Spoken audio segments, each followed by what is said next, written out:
кӯҳҳо асрори зебоӣ ва дастнорас будани қуллаи онҳо асрҳо боз одамонро мафтуни худ карданд. бинандагони азиз, дуруд. нашри навбатии барномаи кӯҳнавардӣ аст аз телевизиони сайёҳӣ ва ҳунарҳои мардумӣ манзуратон.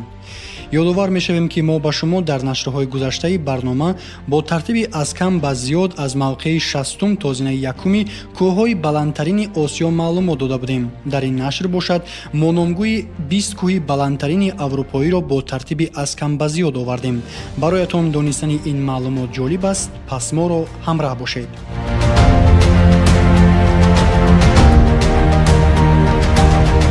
дар рӯйхатамон зинаи 20-умро кӯҳи Алечхорн бо баландии 4193 метр аз сатҳи баҳр ишғол намудааст. он дар минтақаи Юнгфрау Алечи Швейтсария ҷойгир буда, нахустин бор ин кӯҳи барфпӯшро соли 1859 гурӯҳи кӯҳнавардони англис Фрэнсис Фокс бо ҳамроҳии сокинони маҳаллӣ Йоган Йосиф, Петер Борен ва Тирац фатҳ карданд.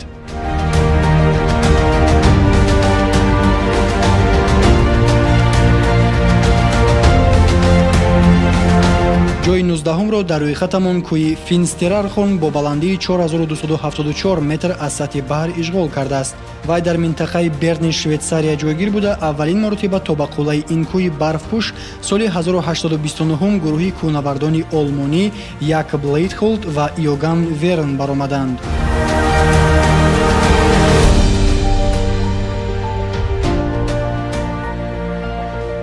мавқеи 18-умро кӯҳи Гран Комбен бо баландии 4314 метр аз сатҳи баҳр ишғол намудааст. он дар минтақаи назди сарҳадии Швейтсария ва Италия ҷойгир буда, нахустин бор ин кӯҳи сангинро соли 1859 гурӯҳи кӯҳнавардони фаронсавӣ Шарл Сент, Клэр Девил, Денил Эммануэл, Гаспар Балпей ва Базил Дорсла фатҳ карданд.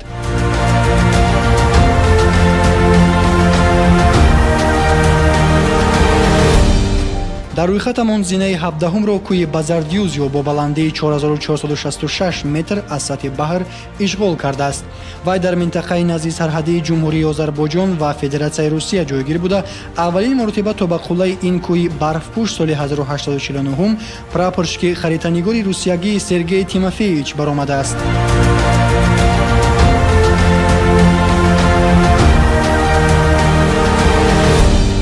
мавқеи 16-умро дар феҳристамон кӯҳи Матерхорн бо баландии 4478 метр аз сатҳи баҳр ишғол намудааст. он дар минтақаи назди сарҳадии Швейтсария ва Италия ҷойгир буда, нахустин бор ин кӯҳи барфпӯшро соли 1865 гурӯҳи кӯҳнавардони англису шотландӣ ва швейтсариву фаронсавӣ дар ҳайати Эдуард Уимпер, Фрэнсис Дуглас, Мишел Кро, Дуглас Роберт, Чарлз Хадсон ва Питер Таугвлер фатҳ карданд.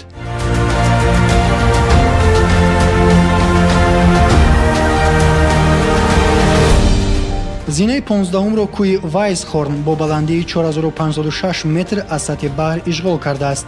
вай дар минтақаи Валеи Швейтсария ҷойгир буда, маротибаи аввал ба қуллаи ин кӯҳи яхбаста соли 1861 гурӯҳи кӯҳнавардони англис Ҷон Тиндал, Йохан Йозеф ва Уилкар Венгер баромаданд.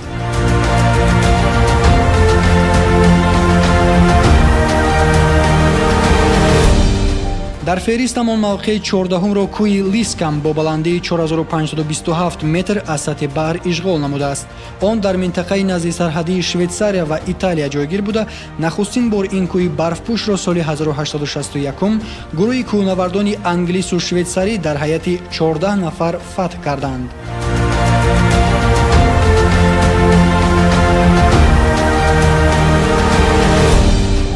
зинаи 13-умро дар рӯйхатамон кӯҳи Дом бо баландии 4545 метр аз сатҳи баҳр ишғол кардааст. вай дар минтақаи Валеи Швейтсария ҷойгир буда, аввалин маротиба то ба қуллаи ин кӯҳи барфпӯш соли 1858 гурӯҳи кӯҳнавардони швейтсариягӣ бо роҳбарии Йоган Цунгвлайт баромаданд.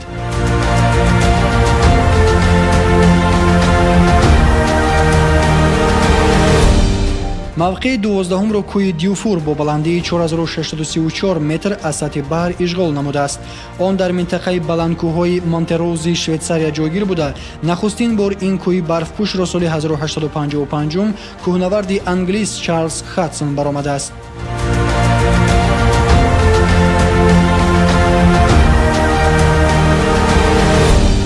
дар феҳристамон ҷойи 11-ро кӯҳи Монблан бо баландии 4080 метр аз сатҳи баҳр ишғол кардааст. вай дар минтақаи назди сарҳади Фаронса ва Италия ҷойгир буда, аввалин маротиба то ба қуллаи ин кӯҳи сангин 8 августи соли 1786 сокинони таҳҷоии шаҳраки Шамони Фаронса табиб Мишел Габриел ва Жак Балма баромаданд. Монблан нахустин кӯҳе мебошад, ки аз тарафи инсон бо мақсади сайёҳат ва солимгардонии ҷисм фатҳ гашта ба таърихи кӯҳнавардии ҷаҳонӣ асос гузошт. бо баромадан ба қуллаи Монблан Жак Балма ҳамчун нахустин кӯҳнавард дар ҷаҳон шинохта шуд. ҳамчунин бо фатҳ шудани қуллаи Монблан аввалин хатсайри сайёҳии кӯҳнавардӣ таъсис ёфт, ки заминаи пайдоиши дигар намуди хатсайрҳои сайёҳӣ дар ҷаҳон гардид.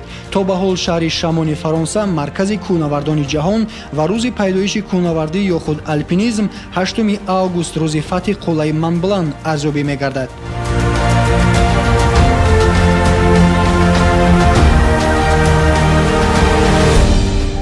мавқеи даҳумро дар рӯйхатамон кӯҳи Тентуль бо баландии 4869 метр аз сатҳи баҳр ишғол намудааст. он дар минтақаи Свентеяи болоии Гурҷистон ҷойгир буда, нахустин бор ин кӯҳи барфпӯшро соли 1896 гурӯҳи кӯҳнавардони австриягӣ бо роҳбарии Дуглас Фрешфилд фатҳ карданд.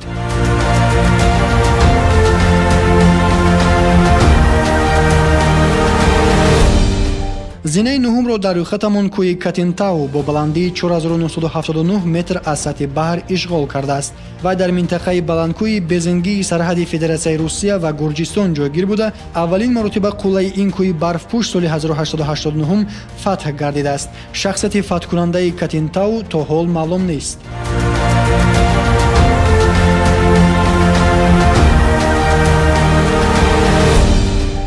мавқеи ҳаштумро дар феҳристамон кӯҳи Казбек бо баландии 5033 метр аз сатҳи баҳр ишғол намудааст.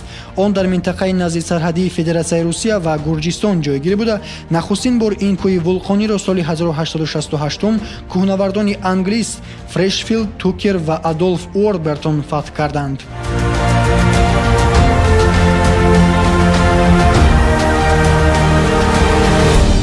дар рӯйхатамон ҷойи ҳафтумро кӯҳи Межиргитау бо баландии 5047 метр аз сатҳи баҳр ишғол кардааст. вай дар қаторкӯҳҳои Кавкази Федератсияи Русия ҷойгир буда, аввалин маротиба фатҳи ин қуллаи барфпӯш соли 1889 ба кӯҳнаварди британиявӣ Герман Вуллер даст додааст.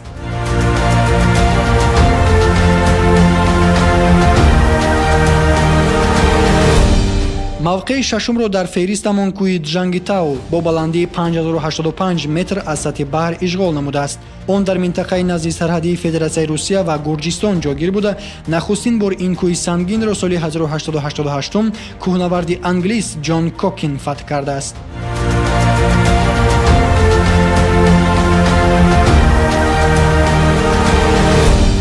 дар рӯйхатамон ҷойи панҷумро кӯҳи Пушкин бо баландии 5100 метр аз сатҳи баҳр ишғол кардааст. вай дар қаторкӯҳҳои Кавкази Федератсияи Русия ҷойгир буда, аввалин маротиба то ба қуллаи ин кӯҳи барфпӯш соли 1937 кӯҳнаварди русиягӣ Виктор Зимин баромадааст.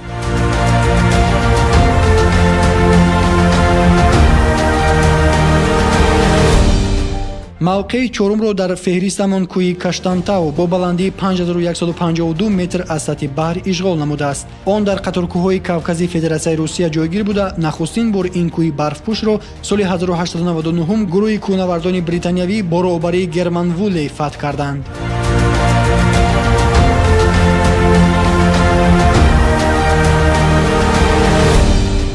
зинаи сеюмро кӯҳи Шхара бо баландии 5193 метр аз сатҳи баҳр ишғол кардааст. вай дар минтақаи назди сарҳадии Федератсияи Русия ва Гурҷистон ҷойгир буда, аввалин маротиба то ба қуллаи ин кӯҳи барфпӯш соли 1888 кӯҳнавардони англис бо роҳбарии Ҷон Кокин баромаданд.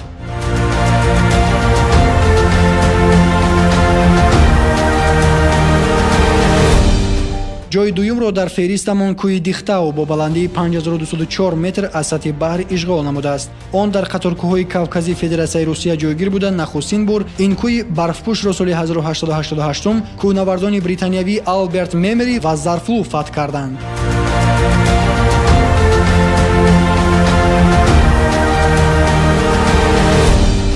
ва ниҳоят мавқеи якумро дар феҳристамон кӯҳи Элбрус бо баландии 5642 метр аз сатҳи баҳр ишғол кардааст. Вай ҳамчун баландтарину кӯҳнатарин кӯҳи вулқонӣ дар қатор кӯҳҳои Кавкази Федератсияи Русия ҷойгир буда, алротиба фатҳи ин қуллаи баландтарини Аврупо 22 июли соли 1829 ба Килар Хишарови русиягӣ даст додааст. Пажӯҳишгарон таърихи шаклгирию ташаккулёбии кӯҳи Элбрусро зиёда аз 2 миллион сол арзёбӣ мекунанд. Элбрус инчунин дорои хамида ё худ кратери вулқонӣ бо диаметри 600 метр ва умқи 300 метр мебошад. мувофиқи маълумотҳо охирин вулқони Элбрус 900 сол пеш сар зада буд.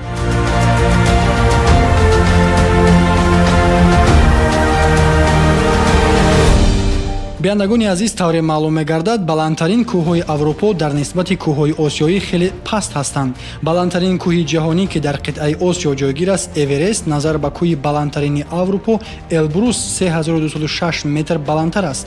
Вале диққат мекунем ба як маълумоти ҷолиби дигар аз кӯҳҳои Аврупо. чуноне медонем аз рӯи қоида баландии кӯҳҳо аз сатҳи баҳр ҳисоб карда мешавад. агар мо ба ин қоида риоя накарда баландии кӯҳҳоро аз асоси саршавиашон, яъне аз замин ё худ аз зери баҳр ҳисоб кунем, пас баландтарин кӯҳ дар ҷаҳон ин кӯҳи Мауна Кеа бо баландии 10203 метр аз сатҳи баҳр мебошад. вай дар қисмати шарқии уқёнуси Ором дар ҷазираи Гавайи ҷойгир аст. ин кӯҳи 1355 метр баландтар аз кӯҳи Эверест, танҳо 4207 метраш аз сатҳи баҳр баланд буда, нахустин маротиба ба ин кӯҳи сипаршакли вулқонӣ ҳамагӣ чанд сол пеш, соли 2019 сайёҳ ва биологи амрикоӣ Виктор Весково баромадааст. ӯ барои фатҳи қуллаи Мауна Кеа аввал бо киштии зериёбӣ ба қаъри уқёнус ба он ҷое ки кӯҳ оғоз мешавад рафта, пас он ба хатсайри кӯҳнавардии худ бо тамоюли шуғли дӯстдоштааш баҳрнавардӣ ба баромадан шурӯъ карда буд. биандагони азиз, ин буд феҳристи 20 кӯҳи баландтарини Аврупо. пайгири барномаҳои мо бошед. дар нашри навбатии барномаи кӯҳнавардӣ мо дар бораи чӣ гуна ҷараён гирифтани ташаккулёбии кӯҳҳо бароятон маълумот хоҳем дод.